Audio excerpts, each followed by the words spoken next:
Welcome to Carrying Wayward, a supernatural podcast for fans who aren't ready to let go and newcomers to the series who are ready to jump in. I'm Drew Schulman. And I'm Marie Vigouroux. In this episode, we're diving into Supernatural Season 6, Episode 19, Mommy Dearest. Let's get this show on the road.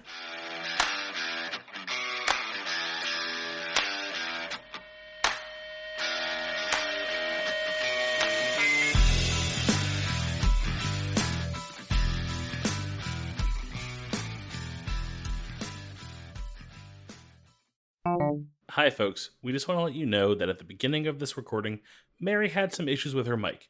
The sound quality from the audio improves at roughly 14 minutes in. Thanks for your understanding, and sorry. This is the last episode before The Man Who Would Be King. It's the TikTok you put out. For anyone who hasn't seen it, go check out our TikTok at Carrying Wayward. Sat there watching it being like, yep, that's me. Is this one bad? Is this a bad one? Getting into an episode where like several things I predicted have come true and like have kind of wrapped up in a way, like I'm even more excited for next episode, although I am very worried I may have predicted what's going to happen, and I'm very worried. I mean, listen, at this point we only have 3 episodes left in Season 6, which is wild to me. I loved this episode. I'm just going to get it out there right now. I thought this was a phenomenal episode. Season 6 as a whole, I started very lukewarm on, and I am now loving it so much. And it's the first time that I really genuinely feel like it deserves a second watch through. Like, other seasons were fun, and I'm sure if I watch them again, I'd get a little more out of them. But I feel like this season, more than the past 5, have really had those, like, if you go back and watch a Crowley episode, knowing what we know now from this episode, I'm sure there's 1,000 little things you'd be like, Oh yeah, absolutely. Well, let's get started with the recap, and we'll dive into the episode right after that. I'll count you down. 3, 2, 1, Mommy Dearest. We have the Phoenix Ash. We only have a little bit of it. We don't know if it's going to work, but we're going to try. And they get Cass to help them, and he's like, I can't find Eve. Who can find Eve? Why? Surprise, it's a Buffy guest star. And we get our friendly vampire who says, I'll tell you where she is if you end my life because I don't want to be this thing anymore. And Cass is all too easily and willing to help her with that, which was horrifying a little bit, but like also the creepiest death we've had in a while. So they know where she is now, and they're going to try to find Eve. I called it was the waitress, by the way, the second they sat in that diner. I knew it from the second she walked by them. And this town is full of like multiplying dead guy, and then it looks like it might be a bunch of monsters, but they're not like good, and they're like falling apart and failing, and it's because she's trying to mash a bunch of monsters together into Jefferson starships, and then there's like the town is full of them, and it turns out they're actually doing really well, including a kid that sneaks past them because he can be undetected, so they've accidentally sent this kid off to like destroy a whole town, but demons stopped him. Weird, we have questions. Anyways, Eve's now like, I want to be the Crowley role, and I'm gonna ask you to work for me, just like you did for Crowley, because I need you to find Crowley, because surprise, he's alive, I predicted it. And then they kill Eve because his blood had Phoenix ashes in it, which is brilliant, but also super careless. And Cass gets his powers back, and then Cass meets up with Crowley and confirms what we knew already. And I think Crowley was working for Cass. Time. There you go. Your face is exactly the face that I make in the TikTok. Like, what do you mean? What do you mean? And this isn't even the episode. This is the episode before the episode. Well, it has to set things up, right? I called it. Crowley's still alive.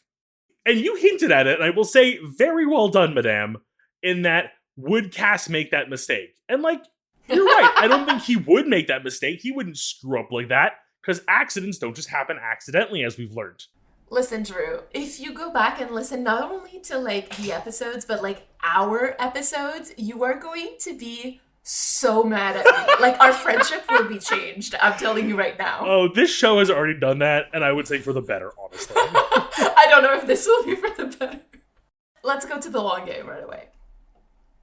All right, so this episode does close off the Eve storyline, which, you know, is very short. Very short. I felt it was really well done. I would have loved more of her. Not complaining. Continue.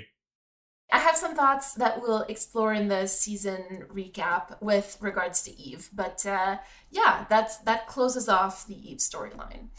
We start off the episode pretty strong with a couple of lines that are like seared in like our collective brain cell in the supernatural fandom, where Dean goes like, "It's not like Cass lives in my ass." And as soon as Cass appears behind Dean, mind you, Dean goes, "Cass, get out of my ass." To which Cass replies, "I was never in your," and never finishes his sentence. And I guess we'll have to talk about that in critical time, because to me, like, that is just like absolute unhinged writing. Like, there's no way that was written and no one in the writing room went like, are people going to misconstrue this? Well, we'll talk about it later. We meet Lenore one last time. We had seen her in season 2 Bloodlust before Cass kills her. Okay, I didn't expect her again, so it's a bonus that we got any more of her. But, like, the visual effects on that death, that, like, flamed out skull, legit amazing. Cass also spends most of the episode powerless, and we get the line, "Without your power, you're basically just a baby in a trench coat." I realized I had heard this line countless times and never really knew what it was or, like, what specifically it referenced. Well, now you know. Dean names the like half vampire, half wraith monsters Jefferson starships, and this is not the last time that Dean will get to name a monster. Oh, that is so exciting, and I can't wait for the next time. But it's also the fact that everyone kind of just sticks with it throughout the episode. It's like...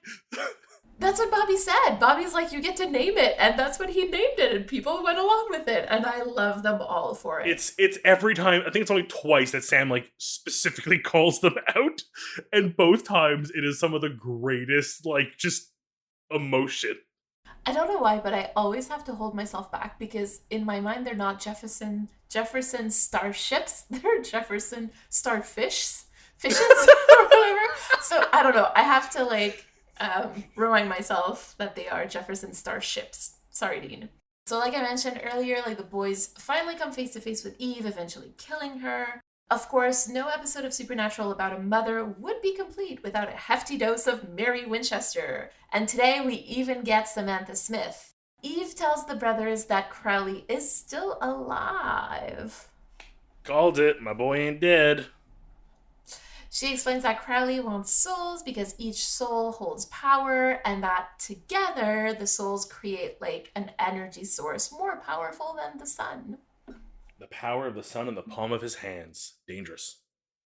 Eve also tells the brothers that one of the brothers that Sam and Dean rescued is actually her perfect, undetectable little monster, and by the time that the Scooby Gang gets to them, they've already been, quote-unquote, ganked by demons, right? This is likely Crowley sending them to go stop this, which I kind of love this building of, like, a monsters versus demons. Like, it's really like a 3-sided fight here. Or 4-sided, I guess. Humans, angels, monsters, demons. There you go. Everybody's fighting for themselves. A real crossroads, if you ask me. Oh, look at that. Oh my goodness.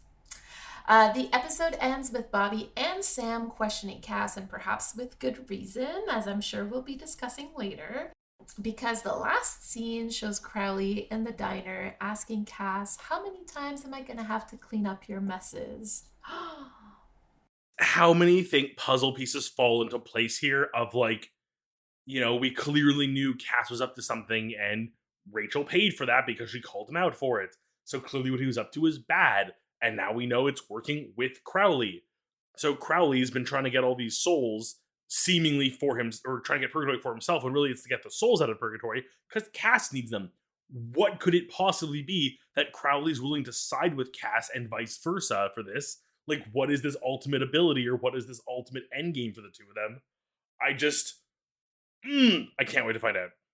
I mean, we have 3 episodes left, right? So we'll find out at some point. We'll find out something. I hope.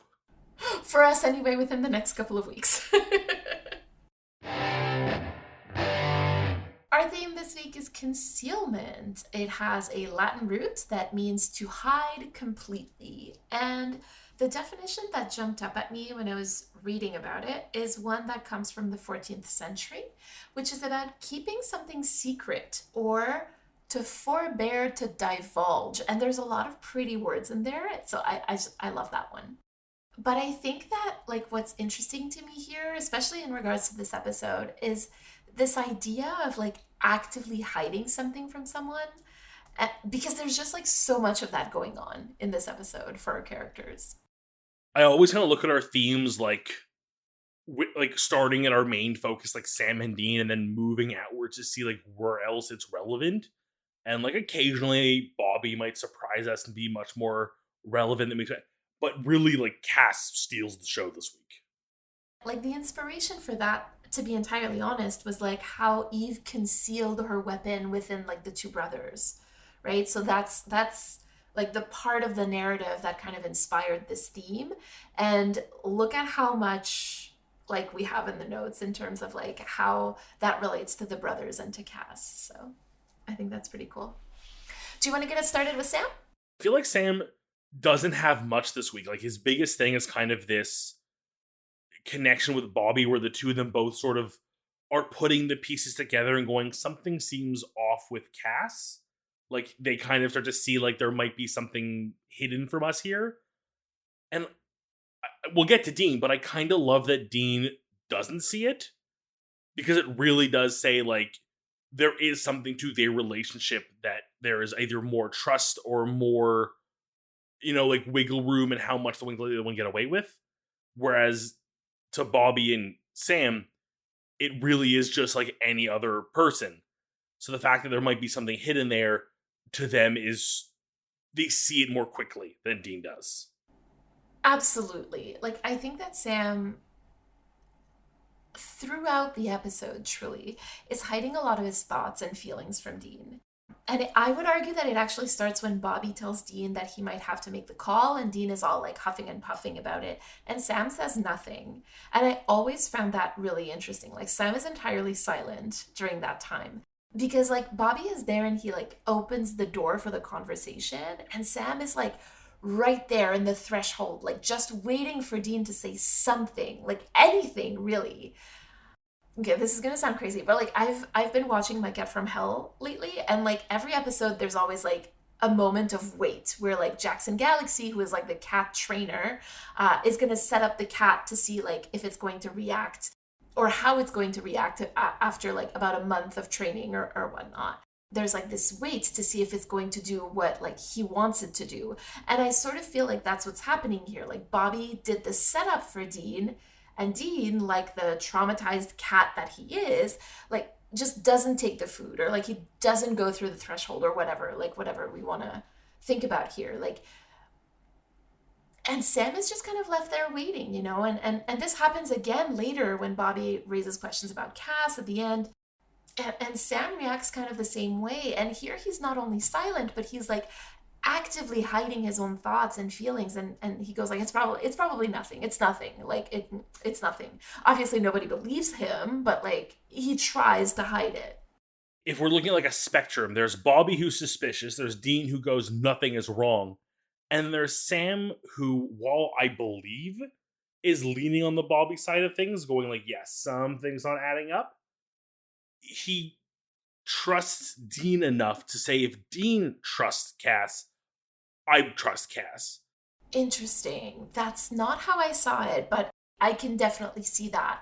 I think that Sam is lying. I think he's lying, but it's not like a deceitful lie. Like he's not saying it to deceive anybody. I think he's saying like it as a mercy to Dean, right? Like he's doing it entirely to protect Dean in that moment because nobody believes him when he's saying, oh, like, no, it's fine. It's probably nothing. Like Dean doesn't believe him. Bobby doesn't believe him. We don't believe him as the audience. Like we saw that Sam can be a really good liar in season 4, and this isn't it. Like he's not trying to deceive him. He's trying to protect him. Like he's trying to protect his feelings, and ultimately I think he's also trying to protect like his more profound bond with Cass. We've learned about Sam at this point that he is someone who is very intelligent. Like if something's up, he's gonna put the pieces together. He is generally the one to solve the problems or find the answer to a puzzle. But it's almost like as if as much as he understands or feels that something isn't right, he's choosing not to look into it. How about Dean? Yeah, do you want to get us started? Dean does a great job this week of being part comic relief. His lines with Cass, his naming of a monster the way he did, but also acting as our straight man regarding Cass, which is full of ironies. in this ongoing plot and like his secret plans. Dean acts oddly as a mirror this week to Cass. Both are concealing the truth of their plans and are acting like no one else can know. Like a little bit of early season Sam with the whole like, I have my own secrets and I can't tell you because I'm doing things my way. Both are concealing the truth of their plans and acting like no one else can know. Dean's somewhat crazy and dangerous plan to dose his blood with Phoenix Ash and just bank on pissing Eve off enough to bite him is clever, but clearly he understands how stupid of a plan it is that he doesn't want to tell anyone else. He wants to keep it secret. This is really not something that I had thought about before, so like thank you for bringing it up. Like I honestly can't even imagine like the train of thought of like, what if we can't shoot her? Maybe she'll eat us, so I should eat some of the Phoenix Ash. Like it's unhinged when you think about it. And it worked, so good for him. But like anyway, I'm so sorry, but I have to mention it, and I'm sure that health professionals can talk about that like with more expertise, but like every time I watch this episode, like I really have to suspend disbelief because like just because you eat something doesn't mean it's going to end up in your bloodstream unless the human body can absorb it through digestion, and it would absorb like the nutrients of it, not the actual thing. Like you don't have carrots in your blood because you eat carrots. Like you have the nutrients of the carrot. So anyway, this makes me cringe pretty hard every time I watch it, but you know, it worked. This feels to me like someone heard the term blood alcohol level and assumed it literally translated to the amount of alcohol in your blood when you drink. And they were just like, and that sounds like Dean logic. And they're like, Dean would think that. Let's just say it works. They had to make it work somehow, and it works with our theme and everything, but it's just like the amount. Anyway, moving on. I secretly want the exchange next episode, just really briefly, of Sam being like, I can't believe that worked. Dean being like, well, it did. He goes, no, like, scientifically, I can't believe that worked. Just like me, the smart one. That don't science. No, that don't science at all. But like this isn't new for Dean, you know? Like, it technically wouldn't be for Sam. Both of them have done this before a lot. And just this finding themselves keeping a secret because it would cause too much controversy if it was brought up. Because, again, they always feel like they can handle everything. They feel like they genuinely know what's going on and that their decision is the right one. But deep down, don't want to have the argument about it, so they just don't talk about it. All of this seems to be alluding to someone else's episode. Hint, hint, nudge, nudge. There's another thing that I want to talk about when it comes to Dean concealing things, and that's his relationship with, or at the very least, like his feelings for Cass. Because like a lot of the comic relief that you mentioned briefly is Dean like trying to minimize and somewhat like conceal the nature of his relationship with Cass. And in the process, like he's sort of making it just like even more obvious. Like we've all either seen one of our friends do this, or like maybe we've been the friend to do this when like we're like so hell-bent on being like, no, I don't like them. I mean, I like them, but I don't like them like them. Like I love them, but I don't love them. Like I have like a crush on them, but it's not like a crush, you know? Like, so to me, this also kind of makes me cringe in a whole different way, but only because I find that to be incredibly relatable personally. Like I am that friend, honestly. Like I mean, I'm a Dean Kinney. What can I say? But this is to say that like the same way that Sam was trying to conceal something, and in the process, like he made it even more clear where he stood, like Dean is doing the same thing. No, I agree. We've all been there. It's that moment where you think you're being sly, you think you're getting away with it, but everyone is like 1000%. I know exactly what's going through your head. Oh yeah. Like, this episode is rife with it when it comes to Dean and Cass. Speaking of Cass, pretty sure I've said this 3 weeks running now, but there's some explaining to do, and even more than before, he's been hiding a lot more than we, Red Eye, knew about. I can assume that the dealing with Crowley and using him to find purgatory for Cass's soul-powered super whatever is what Rachel came to him about. And so clearly Cass has been hiding more from us / the brothers this last year or so. I feel like the Crowley torture dens were fueled by a deal made with Cass, and Cass has been the mastermind this whole time. which means that I think next episode we are going to start talking about Cass as the villain for this arc, and I'm really not ready for that. I think that it's going to be really interesting for you to go back and rewatch this season, like through this lens. Because like during Sam's villain arc, like to use your language, right? Like I'm not confirming nor denying anything. We knew what Sam was up to, but here we still don't really know. Like we can connect some of the dots, but it sort of feels like we would need somebody to like sit down and look at the camera and like tell us like what's been happening, you know? And we haven't had that. I swear to God, if that's how the next episode opens, I will scream. If the next episode is just Cass sitting down in front of a friggin' tape recorder going, Dean, Sam, let me explain. Oh my God. I mean, Supernatural's never done that. They've never like broken the fourth wall in that way of having somebody like address the camera. Hello, the last angel caught on a sex tape. Or a porno. Oh yes, it's true. But he was talking to a camera that was in universe, Drew. It's not the same. Oh no, but that's what I meant though. It would be like we'd be seeing it from the camera's point of view, like a talking head, but it would be an in-universe him recording a video like for the brothers. Okay. And we would just be seeing it in that vein of like, you know, let me explain a thing to you, the brother / the audience stand-in. All right, let's move on to critical time. All right, so this episode was written by Adam Glass, directed by John F. Showalter, and it originally aired on April 29th, 2011. I will never forgive them for that first interaction of Cass and Dean. They'll never be forgiven. They will only be thanked. All right, let's have a look at the Hunter's Journal. Mothers are magic. They truly have powers beyond our understanding. They're loyal and ferocious and will stop at nothing to protect those they love and care for. My own mother once ripped a snake clean in two for scaring me. In my childhood memory, it was a python that could have swallowed me whole twice over, but more than likely it was some sort of garden variety snake that would have sooner fled me trying to play with it before even considering nibbling on me. I've met a few moms in my hunts, when a child is targeted by something spooky lurking in the night. It's only a matter of time before the scarier thing is the mama bear protecting her cub. And while fighting the supernatural isn't for everybody, the mothers, both biological and adoptive, I've found myself working with have been my favorite.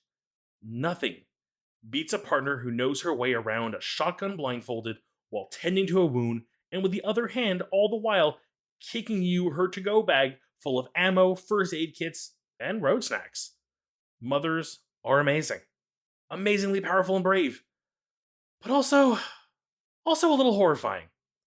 So when the werewolf that just punched into view referred to the one I just shot as her baby, I have never been more horrified in my life. Wish me luck. Oh my goodness. Mama werewolf. Mama werewolf. I love it. I love it. My werewolves look like werewolves. Just saying. It might be text, but in my mind's eye, they're werewolves. What would you like to share with us this week? All right, so I mentioned this in the long game already, but the writing of this episode is unhinged, especially when it comes to Dean and Cass. Like, it starts with the moment that Bobby tells Dean that he has to make the call. And that's in addition to what we've already talked about with the, like, Cass get out of my ass kind of thing. But, like, at first, when Bobby tells Dean that he has to make the call, like, we, the audience, like, we're not entirely sure what it means. And we very, very, very quickly find out that it means praying to Cass. And the thing is that, like, nobody in the room is confused about what this means. Bobby, Sam, and Dean, like, they all know what it is. And I remember, like, the first time I watched it, I was like, make the call. What do you mean make the call? And I'm like, oh, calling Cass. Okay. Because, like, throughout the season, we've seen, like, Dean pray to Cass, like, time and time again. We've talked about it before. And Cass always answers. Even when he's busy with the Civil War in heaven, like, doesn't matter. He will be there. And so all three of them know that if they want Cass to show up, Dean has to, quote unquote, make the call. And that's followed by, you know, the whole Cass get out of my ass exchange, which honestly at this point, like, I'm not even going to take the time to go into because it's like, sorry, this is riling me up because, like, if as a writer's room, you're going to make, like, barely veiled anal sex jokes, like, I will be taking you to your word. you know? And what I'm seeing from this scene is Dean trying to deflect, Cass trying to say something, and then like a really awkward look from Dean that means like, oh God, please don't talk about this. So like the script at this point has layered like a close, profound bond, one might say, with like queer sexual innuendo. And like I have no reason not to read this as like, oh yeah, Dean and Cass fuck. Like, and not only that, but like everybody knows it in the room. Like everybody knows about this. Like no one is surprised by this exchange. And there's like the constant bickering throughout the rest of the episode, the baby in the trench coat comment, Cass's like soft little Dean moment, which is super well known in the fandom because like for some reason, like you kind of hear like Misha's voice instead of hearing Cass's voice in that moment. And Okay, I'm not crazy. I thought that too. yeah. You hear like the Dean, like it's Misha's voice that comes out, and so it makes him seem like incredibly like soft and vulnerable in that moment. And then there's also Dean telling Cass like not to say I told you so. Like all of that is like super intimate, like emotionally intimate, right? And so again, like I read this relationship as sexual, but I also read it as romantic and very intimate. At the end of the day, this to me is like a perfect relationship for two characters who don't want to admit they're in a relationship. And like, there's no way you're doing it that well by accident for this long. And that's kind of the thing, right? Again, like if we're looking at this as a quote unquote real story, like if I were to witness this, like that's immediately what I would think. I'm like, oh, okay, these people are like, have a thing going on. I'd be like, oh, okay, that's cool. And I would move on. You know what I mean? Like, it's just how I, as a queer person, would read a situation like this unfolding in front of me. Oh, I've literally had this situation where I've seen two people do this and been like, it seems like there's something going on there. And they both vehemently deny it until I run into them several years later and they're like, oh yeah, we're together now. All right, let's go listen to what our community has to say. This week we have a message from Star. And before we listen to it, we want to remind you to send us a 3-minute voicemail. To respond to anything we discussed today, you can use the recording app on your phone and just email us the recording at carryingwayward@gmail.com. We also want to remind you that Drew and I are going to be answering the question, what would you name a monster after, for our Roadhouse supporters on our Impala Talk. Stay to the very end of the episode to hear a short clip. Hi, my name is Star, and I don't know how to start, so I'm literally just going to start. I'm an essay survivor, and I absolutely hate how supernatural this joke's about it. Don't get me wrong, some jokes can be funny. I make jokes, it's a coping mechanism. Like, I'll stub my toe, run out of bubble baths, and deadpan, completely serious, in the middle of a conversation about my trauma. This is the worst thing that's ever happened to me. And if the other person just stare at me like I'm an idiot, kind of the highlight of my day. Personally, I've always been a big fan of the we did a virgin sacrifice. Are you a virgin? Maybe? What does the spell count as virgin? Because, like, yes, but no. Kind of trope. I think that's a very funny mental image. I think both those are utterly hilarious. But the joke Supernatural does, not so much. The one with Santa and A Very Supernatural Christmas, or the one Victor says to Dean when he's like, your dad probably touched you. I had to get up and walk around the first time I really heard that and didn't just have it play in the background without absorbing what was said. This isn't to say Supernatural should talk about sexual assault. That's ridiculous. They shouldn't treat it as a joke. They treated Bella's very well. Like, obviously, there's the whole goading Dean and shooting her thing. But honestly, if I were put in Bella's situation, yeah, I'd probably make up the same or some. I'm trying to read this. I wrote this all down. It's not working. 1 second. Yeah, I'd probably make up the same or a similar story. Back to the jokes. They do it so heavily that an actual person who's been through this sometimes misses its essay. Then obviously feels sick to my stomach when I realize, but that's not the point. For example, the first episode with Gabriel and the aliens, yeah, I didn't get that was essay because that was such a joke. I mean, it does help that I'm very stupid with little hearts at the edges, like Dean is stupid with little hearts at the edges, and very much autistic and take things at the face value, of course, but the point stands that Supernatural really needs to start taking its victims more seriously. Even Dean, when it's suspected he turned tricks. I don't think that was handled terribly. Not that it was handled, mind you, but he has hypersexuality and he knows what roofies look like. My point is that was handled better than any sexual assault we see on the show. So there's 2 points to this. Point 1 is sometimes I just need to ramble on. Actually talking to people is a ridiculous suggestion. Calling my therapist who said I could text her whenever, insanity. Point 2 is please never change how you start the show when there's a heavy topic. I always get nervous to skip episodes of anything because somehow I feel like I'm offending the person even though they have no way of knowing. But you say you don't mind, and that helps me a lot when there genuinely is an episode I can't listen to, and I'm sure it does with many others. This is an amazing podcast, and I look forward to hearing more. Now, I feel uncomfortable talking about serious stuff. So, Marie, thoughts on cast loving guinea pigs? And there is a correct response. Drew, did you read the... What did you think of Four Letter Word if you did read the first chapter like Marie suggested? They could take over for me doing the recaps, I think. I've been challenged. Yes, I think you've been challenged, my dear. I love this. Thank you so much, Star, for the voicemail.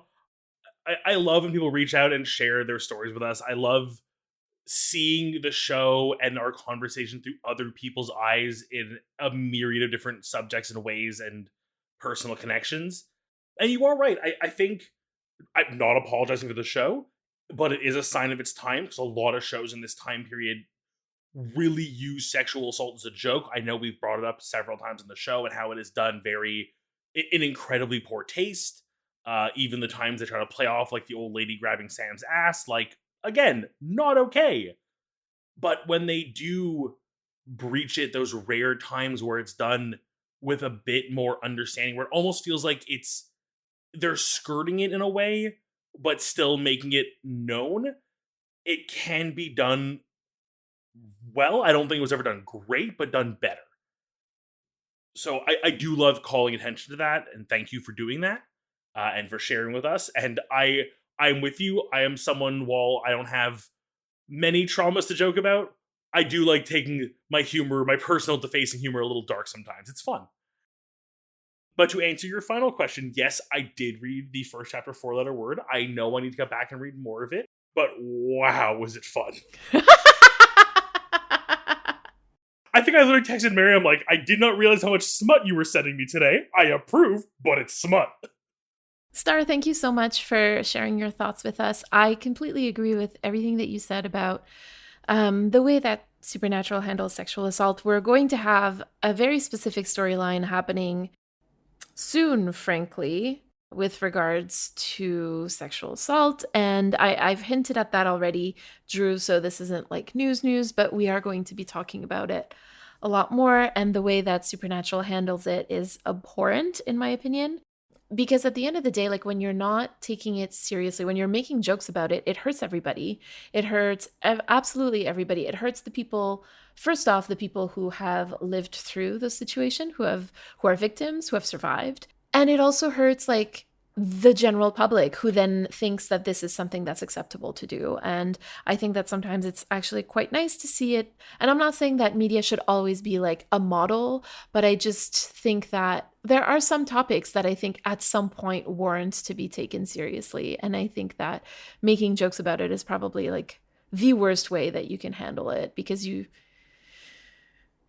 doing everybody a disservice, basically. So thank you, Star, for reminding us of that. And thank you for showing us some love with regards to our disclaimers at the very beginning of our episodes when they need to happen.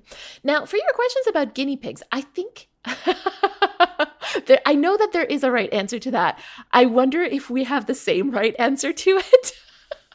Because I think that Cass would be very intrigued by guinea pigs at first and would just like not understand them. You know, like it would just be like, what are these things? Like he would have like a couple in a cage and like just not know anything about it. And then he would realize that like either they're not thriving or there's something, and he'd be like, must learn everything I can about these little beings. And then he would end up like building this entire like complex for them to like run around, and he would get them like the exact perfect number of like litter mates, you know, to have so that they are thriving at optimal. Yeah, I'm being very permissive with myself because that's what I would do if I had a lot of time on my hands. But that's basically how I think that Cass would feel about guinea pigs. Like very unsure at first, and then would just know everything about them and would just like carry them like his babies kind of thing. I'm going to say it's funny because you started talking about it. I'm like, oh, I have a mental image. And you painted the exact picture I painted. Yes, exactly. And then you went a step further of him like literally, you know, they keep going back to visit wherever he's stuck on Earth for some time. And it's just like progressively more like, oh, the entire house has a tunnel system through it, not just a room. Oh, there's more of them. And like he knows all their names, their genealogy, Yes, their course. background, their personalities. And then finally they need him to come help, and he shows up with one of those like backpacks with like the clear bubble in the back with like he's like, oh, I had to bring Fred. He can't be without me. Like he gets too anxious. It wouldn't be fair to him. 100%. And it would drive Dean crazy. And he would be so supportive of it because he knows that it's important to him. You know, like Dean would be like quietly seething, but like try to be supportive, and Sam would be 1,000% on board because it pisses Dean off. Sam's like, oh my god, did you name one after Dean? That's so amazing. Oh, which one is he? perfect brother-in-law. So Drew, what is your reflection and call to action this week? Everyone has secrets. At the end of the day, I have secrets, you have secrets, everyone has secrets. There are things we keep to ourselves because they're personal, things that we don't want to bring up or we bring up with very few people. And it's everyone's right to keep their own secrets and to keep information that is personal to them personal as much as they need to. It is no one's right to know all of your secrets. If you choose to share them, that's great. So really, it is just a reflection to remember that you can't know everything. I can't know everything. No one can know everything. And to be able to live with that knowledge that there are things that I may never know or may not be privy to. And at the same time, there are certain people who I may meet who may never know things about me or things that I keep with me that I will never divulge, or I will divulge to only the right people. And that it's okay to be that way. You don't need to be an open book for everyone all the time, though I can be quite an open book in a lot of cases. Well, I mean, some things need to remain our own, not because, and that was something that Elena Huffman said apparently to Misha Collins, and he like really got stuck on this idea, and I'm like, I love that. He says like some things have to remain your own, not because they're a secret, but because they're sacred, and I fully believe that. That's like very that. important to me. I truly love that. Thank you. And do you have a reflection and call to action this week? Well, I guess this is a bit of a long time coming. And I think that like reflecting on this episode has kind of like brought the thoughts like at the surface. But I remember when we started this podcast and I was like so tentative about talking about Dean's queerness and how I perceived him. And like that's really transformed over the last 2.5 years that we've been doing this. I think that that's been pretty visible to like anybody who's listening. And I've been feeling like pretty secure in voicing like what I think like pretty loudly and proudly. But like lately there's been like a few instances that have kind of given me pause and made me think and reflect in terms of like, am I so focused on this reading that like I'm not seeing other possible readings of Dean, for example? And I've come to the conclusion that like, yeah, that might be the case. And I don't care. I don't care in the sense that like, this is what I have to bring to this table, to this conversation, and other people can make other claims and other readings for themselves should they want to. And like my understanding of Supernatural like doesn't need to account for every single reading of the characters. And so I feel called to continue to be loud and proud about the fact that I see Dean as queer and that his queerness is not concealed in the subtext, but that it's very much present in the text.